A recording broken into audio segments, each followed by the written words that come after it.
Good morning. सबसे पहले मैं चक्की धरती माता के पैर छूता हूँ और ये मैं हमेशा ही करता हूँ, ये एक अच्छी आदत है।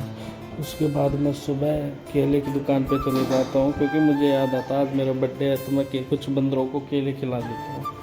उसके बाद मैं और वीबू निकल जाते हैं केले खिलाने और हम पहुँच जाते हैं मूशी महारानी की छतरी के महल के पास। अभी हम वहाँ पहुँचने वाले होते हैं तो हम बीच में रुक जाते हैं तो यह मछली एक कूद रही होती है। 4 शार्क थी और चारों शार्क मछली में पानी में छपाक हो जाती है। उसके बाद एक खूबसूरत सा दृश्य लेकर मैं निकल जाता हूँ तो हमें स्टार्ट में ये मिल जाता है तो हम इसे खिला देते हैं केले। ये खाता कमाल है कि 8-10 केले खाया था तो इसको खिलाते हैं निकल जाते हैं आगे के। ये भाई साहब ने स्कूटी लहरा दी हमें देख के। अब हम आगे जा रहे हैं बंदरों को केले खिलाने। अब पता नहीं केले खा पाएंगे, बंदर मिलेंगे नहीं मिलेंगे। हम काफ़ी कोशिश कर लिए, हमें बंदर बहुत मुश्किल से मिले और वो भी 2। और वो भी 2 बंदर ऐसे थे कि आलसी थे, बहुत ज़्यादा आलसी बंदर आ नहीं रहे थे हम केला खाने के लिए। तो हमें किसी भी हालत में उनके तक केले पहुँचाना पड़ा। उसके बाद हम सारा बरवानी निकल जाते हैं अंकल जी से।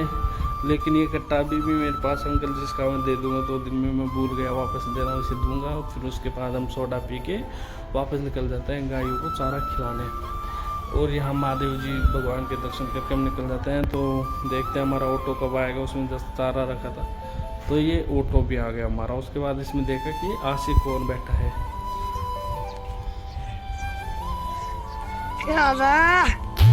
तो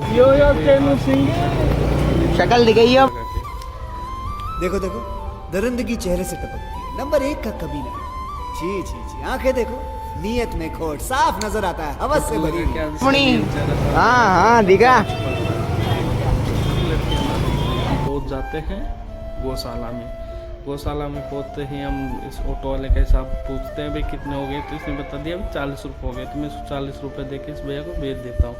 गायों के बीच पहुंचता हूँ तो गायों में बहुत ज़्यादा खुशी हो जाती है। गाय खुश हो जाती है कि क्योंकि इनके पास हरी कुट्टी खाने का बहुत ही कम मौका मिलता है, बहुत कम लोग लेके आते हैं।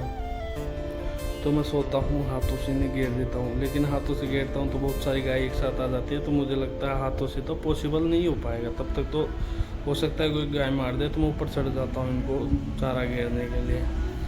तो जैसे ही मैं ऊपर चढ़ता हूँ तो ऊपर अच्छे से घेर देता हूँ और देखो कितने अच्छे से घेर रहा हूँ मैं। सारी गाय आ गई है, खुश भी है ये। और देखो मैंने चारा फैला दिया है उसके बाद में। और फिर मैं सोचता हूँ केले मेरे पास बच रहे थे, बंदरों ने खाए नहीं एटीट्यूड में। तो मुझे लगा कि उन केलों का क्या करना चाहिए। तो मैं सोचा क्यों ना इन गायों को ही खिला दिया जाए केले। फिर मैं चैनू को एक आइडिया देता हूँ, चैनू और तन्नू को, कि तुम केले लेके आओ स्कूटी से।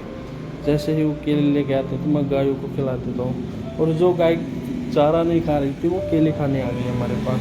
तो वीबू ने कहा मैं भी खिलाऊँगा, तो वीबू ने भी मौके का फ़ायदा उठाते हुए खिला दिया। फिर हम पहुँच जाते इस बेकरी पे और यहाँ से ख़रीद लेते हैं 2 पन्नी बिस्किट।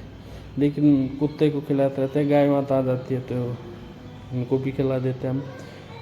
फिर गाय इनको कुत्तों को खिला के काड़ू और दौड़ को, उसके बाद हमारा दिन समाप्त होने वाला होता है। तब हम सोचते हैं कि आइसक्रीम ले लेते हैं, तो हम आइसक्रीम लेके निकल जाते हैं वहाँ से।